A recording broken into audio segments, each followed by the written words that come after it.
What is going on, commanders? Welcome back to another video, and today we're going to be talking about matchmaking and how to sort of give yourself the best opportunity to get, the cleanest matchmaking possible. So before I jump into that, I do just want to say a massive thank you for hitting 2,500 subscribers. You guys are absolutely amazing, and I really do appreciate each and every single one of you. And as always, everyone who's commenting down below, I try to respond to every single comment. So if you have any questions, feel free to ask me down in the comments.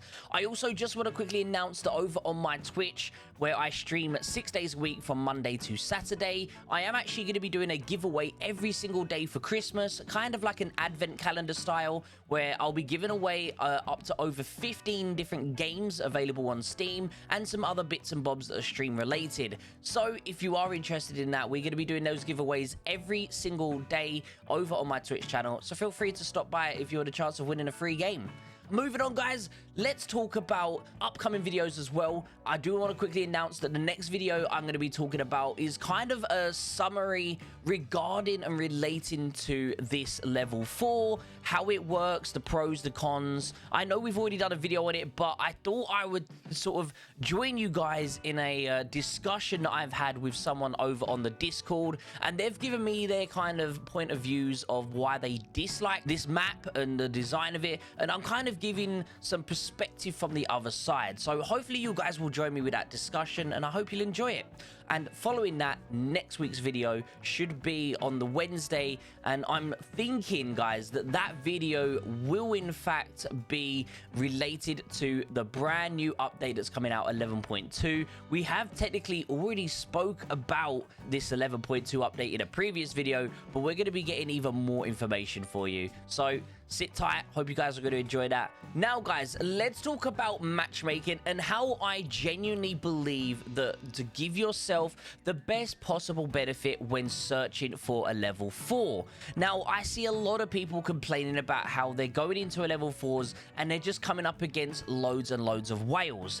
Now, there's many reasons why this might be. No one knows the 100% algorithm when it comes to matchmaking, because obviously they've said that they're not going to announce that because people could genuinely take advantage of it, but we have a rough idea. The alliance power average is definitely the biggest thing. Obviously, they actually do mention that they kind of take kills into consideration, and they haven't mentioned it, but I'm pretty sure they include the sort of average range between your highest and lowest. Now, what I mean by that, guys, is if you have a look at my members, for example, excluding any buffs that you may see, I'm actually the strongest power-wise in my alliance, and I'm currently sat at 118 million. Now, the lowest person in our alliance here is not 152, but you lost their units. Let's have a look. 219. Okay, so that's not the lowest. I believe the lowest is going to be Squint here, and it's a big power difference. So he's 172. So we have about 150 mil difference between our weakest player and our strongest player when it comes to power.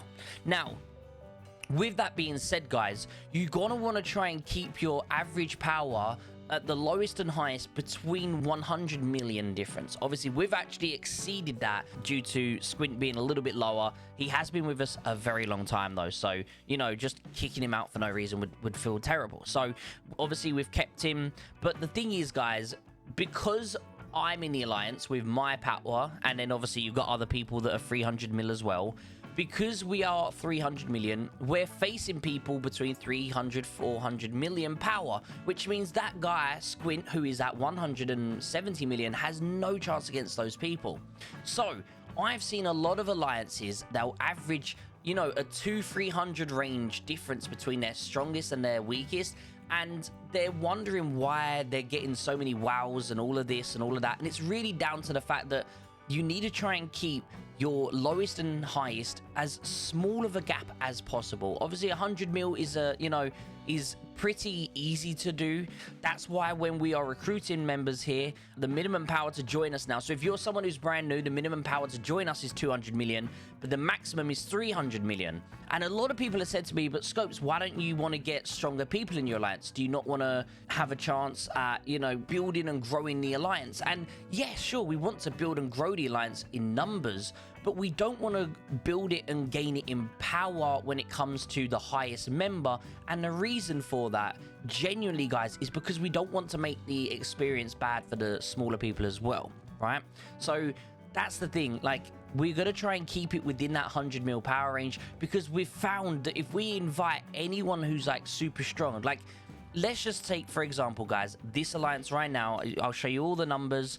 Again, some of these people are buffed, so although he's 334, he's not 334 once you actually take a look at his actual power. He's only 280. So, excluding buffs, everyone in this alliance is between my level, which is 315, and again, we got the, obviously, Squint down here, who's 170. Now, everyone between that level is within a 150 mil range.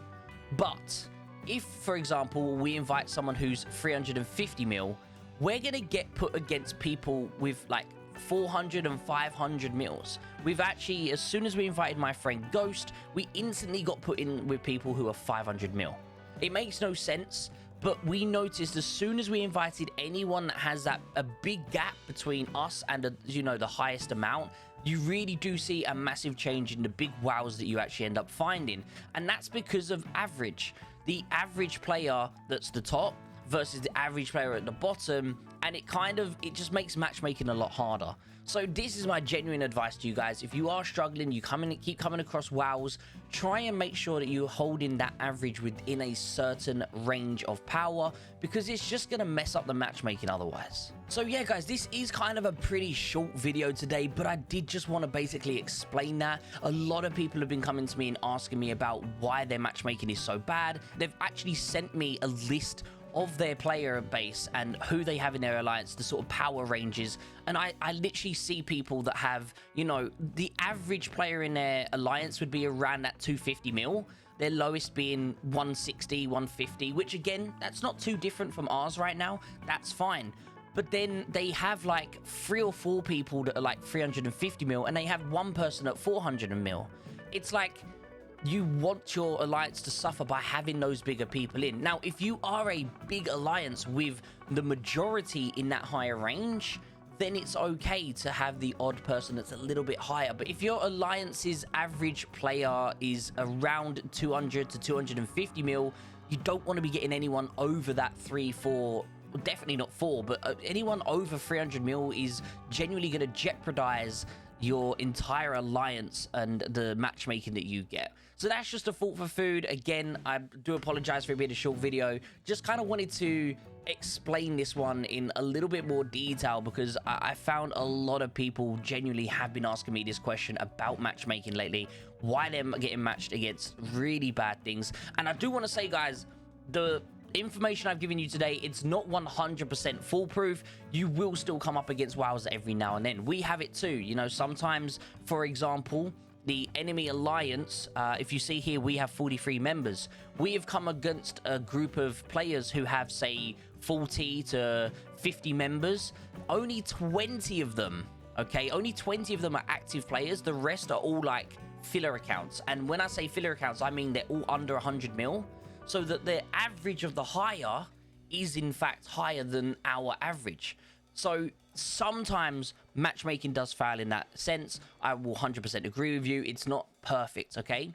But here's the thing, guys. It is very rare that does happen. I mean, we've only had it happen in the last year twice, maybe 3 times at a push. So with that being said, guys, I definitely think take your time to think about who you're recruiting. Every single player, by the way, guys, in my alliance, all 43 people in my alliance are active. So anyone who's not active is gone. And this is another thing, because no matter how many people you have, if they're not there, you're going to be fighting other alliances with similar amount of players. For example, let's quickly just have a look here. If we can see, could I see the teams here, please? So MEU, they have 56. If we go here, they have 51. So we're actually 35. See, 35 here. But these people, I believe, average that little bit higher. So you notice how they have less players, but their average is a lot higher. So their average is probably around that sort of 275 mil. And they obviously have a couple of smaller people. But with that being said, that's also why they have less players. but more on the higher end. Okay, and then finally you have us at 43. So that's kind of just what I wanted to talk about today. Try and think about how many members you've got, if they're active or not, and try and keep your player range between 100 mil, between the lowest and the highest in your alliance. This is going to give you the best possible chance, but make sure every member is active, otherwise you're just hindering yourself at the end of the day. Okay, guys, thank you so much for watching today's video. I really do hope that this information has helped you. If it has, think about hitting that like button. I'd really appreciate all the love and support. You guys are amazing, and I'll see you all in the next video. Take care, everyone.